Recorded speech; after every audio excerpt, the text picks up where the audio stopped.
दोस्तों यूपी में 2027 का विधानसभा चुनाव भाजपा के लिए बहुत मुश्किल रहने वाला है, क्योंकि जिस हिसाब से सरकार ने और उसके अधिकारियों ने पिछले 9 सालों में जिस तरह की लापरवाही से काम किया है और जमकर भ्रष्टाचार किया है, उसका परिणाम तो भाई साहब सरकार को झेलना ही पड़ेगा।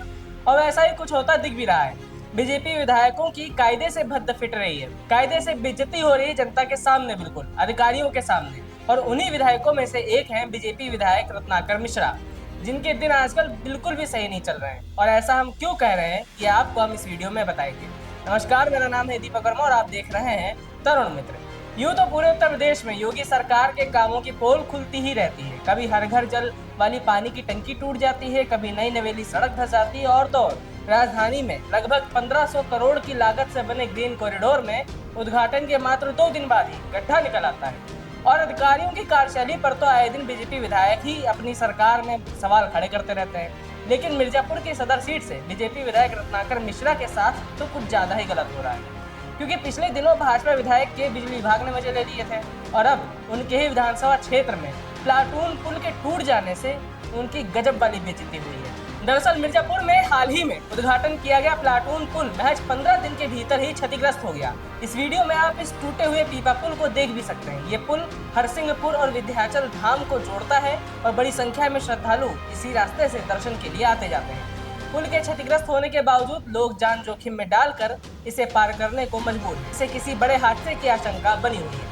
जानकारी के मुताबिक इस पुल का उद्घाटन करीब 15 दिन पहले ही भाजपा विधायक रत्नाकर मिश्रा द्वारा किया गया था। इतने कम समय में पुल का खराब हो जाना निर्माण कार्य की गुणवत्ता पर तो सवाल खड़े कर ही रहा है, साथ ही साथ विधायक जी की इमेज को भी कायदे से खराब कर रहा है। स्थानीय लोगों का कहना है कि यह भ्रष्टाचार का परिणाम है और निर्माण में मानकों का पालन नहीं किया गया, जिसके बाद पुल का उद्घाटन करने वाले बीजेपी विधायक के कान खड़े हुए।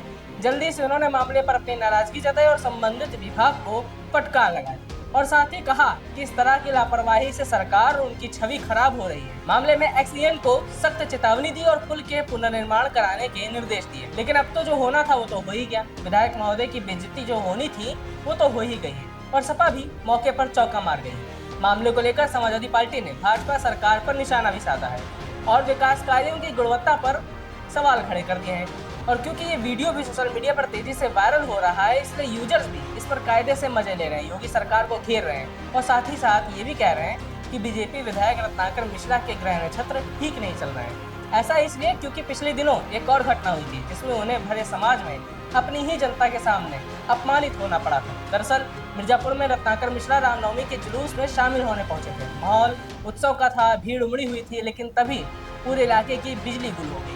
इससे तिलमिलाए विधायक महोदय ने कार्यक्रम के बीच ही तुरंत बिजली विभाग के अधिकारी को फोन किया तो जवाब मिला कि घंटे में सप्लाई बहाल हो जाएगी। और फिर यहीं पर मामला बिगड़ गया, क्योंकि पहले 1 घंटा बीता, फिर 2 घंटे हो गए और फिर देखते ही देखते 5 से 6 घंटे गुजर गए, लेकिन बिजली नहीं आई, जिसकी वजह से जुलूस और कार्यक्रम अंधेरे में ही चलता रहा, जिससे आयोजकों और जनता में नाराजगी बढ़ती गई और तब पूरे मामले ने राजनीतिक रंग ले लिया। विधायक रत्नाकर मिश्रा ने इसे साधारण लापरवाही नहीं बल्कि साजिश बता दिया।